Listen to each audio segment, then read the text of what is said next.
Good morning students, मैं सुरेश योगी, teacher science बूढ़ा education hub के ऑनलाइन साइंस क्लासेस में आपका स्वागत है। बेटा हम पढ़ रहे हैं चैप्टर नंबर 5 अम्ल, क्षारक और लवण, जिसमें आज हमारा टॉपिक है वो है दैनिक जीवन में उदासीनीकरण के उदाहरण। दैनिक जीवन में उदासीनीकरण के उदाहरण की हमारे दैनिक जीवन में उदासीनीकरण के क्या क्या उपयोग हैं या कौन कौन से ऐसे एग्जाम्पल हैं। तो इसमें पहला एग्जाम्पल है बेटा अपाचन से मुक्ति दिलाने में। अपाचन से मुक्ति दिलाने में, अपाचन से मुक्ति दिलाने में, ठीक है।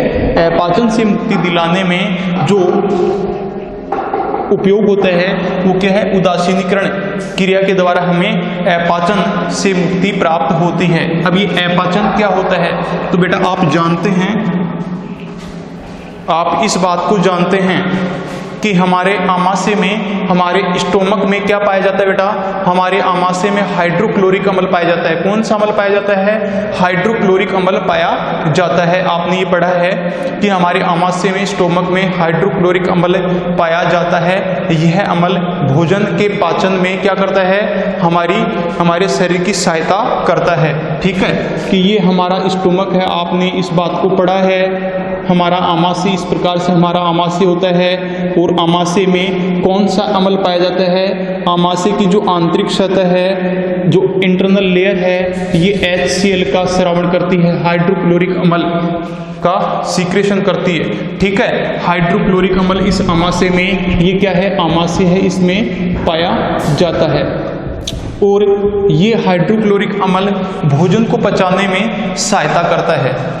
परंतु जब कभी अम्ल की मात्रा आवश्यकता से अधिक हो जाती है तो हमें अपाचन हो जाता है। परंतु जब कभी आमाशय में अम्ल की मात्रा आवश्यकता से अधिक हो जाती है तो हमें क्या हो जाता है बेटा, अपाचन हो जाता है। क्या हो जाता है, अपाचन हो जाता है, जिसको हम क्या कहते हैं, एसिडिटी कहते हैं। क्या कहते हैं, एसिडिटी या अति अम्लता, अति अम्लता, एसिडिटी या अति अम्लता कहते हैं, ठीक है।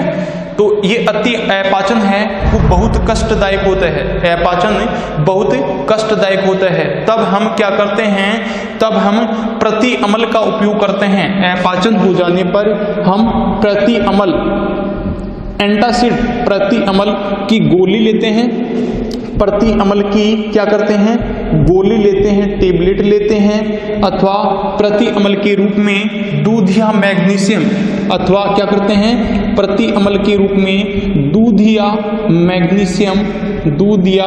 मैग्नीशियम का उपयोग करते हैं, दूध या मैग्नीशियम का उपयोग करते हैं। इस दूध या मैग्नीशियम में बेटा क्या होता है, इसमें मैग्नीशियम हाइड्रोक्साइड क्षारक होता है। क्या होता है, मैग्नीशियम हाइड्रोक्साइड अक्षारक होता है। जो मैग्नीशियम हाइड्रोक्साइड अक्षारक है ये अम्ल से क्रिया करता है, अम्ल से क्रिया करके क्या करता है, ये लवण बनाता है और इस अम्ल के प्रभाव को उदासीन कर देता है। अम्ल के प्रभाव को ये क्या कर देता है, मैग्नीशियम हाइड्रोक्साइड अम्ल के प्रभाव को उदासीन कर देता है, अम्ल के प्रभाव को उदासीन कर देता है और हमें अपाचन से मुक्ति मिल जाती है या अपाचन से आराम मिल जाता है।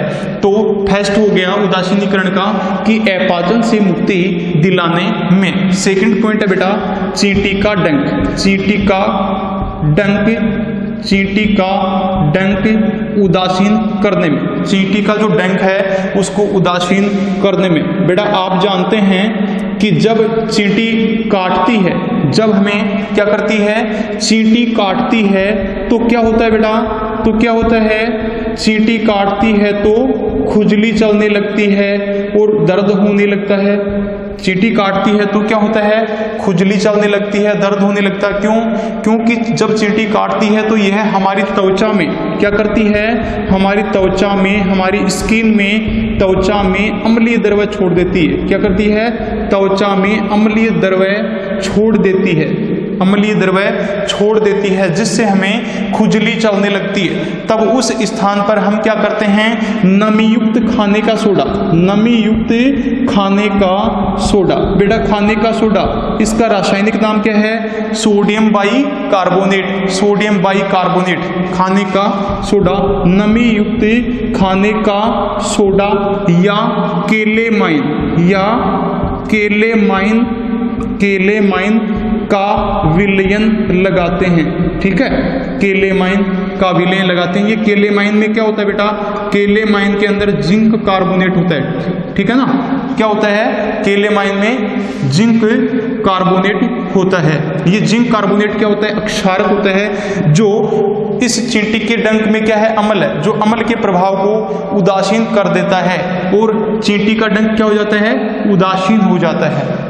ठीक है, तीसरा बेटा मृदा उपचार में, तीसरा है मृदा उपचार में, मृदा उपचार में बेटा आप जानते हैं कि हम खेत में फसल की अच्छी वृद्धि के लिए उसमें क्या डालते हैं, उर्वरक डालते हैं, फर्टिलाइजर्स डालते हैं, यूरिया उसमें डालते हैं, ammonium sulphate, super phosphate, potash आदि उर्वरक डालते हैं। तो अत्यधिक अत्यधिक उर्वरकों से, अत्यधिक उर्वरक डालने से जो मिट्टी है, मृदा है, वो क्या हो जाती है, अम्लीय हो जाती है और उसकी उपजाऊ अक्षमता कम हो जाती है। तो मृदा अम्लीय हो जाती है और अत्यधिक अम्लीय मृदा या अत्यधिक क्षारीय मृदा है, ये फसलों की वृद्धि के लिए उपयुक्त नहीं होती है, उसमें फसल की वृद्धि है वो अच्छी तरह से नहीं हो पाती है। तब हम क्या करते हैं कि यदि हमारी जो मृदा है वो अम्लीय है, मृदा क्या है, अम्लीय है, इसकी बेटा हमें लैब में मिट्टी का टेस्ट करवाना पड़ता है, इसकी जांच करवानी पड़ती है।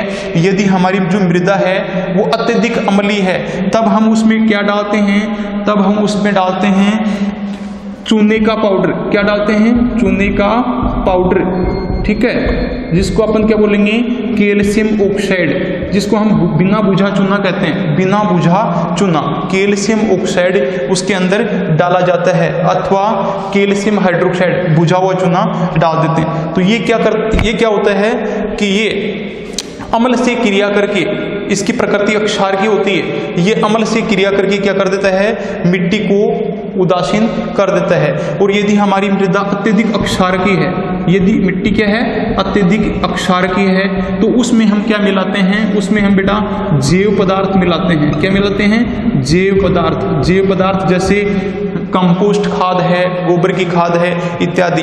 तो उसमें उसकी प्रकृति क्या होती है, अम्लीय होती है। वह मृदा में जो गोबर होता है, गोबर की खाद होती है, वो मृदा में अम्ल निर्मुक्त करती है और अम्ल अक्षार के प्रभाव को क्या कर देता है, उदासीन कर देता है।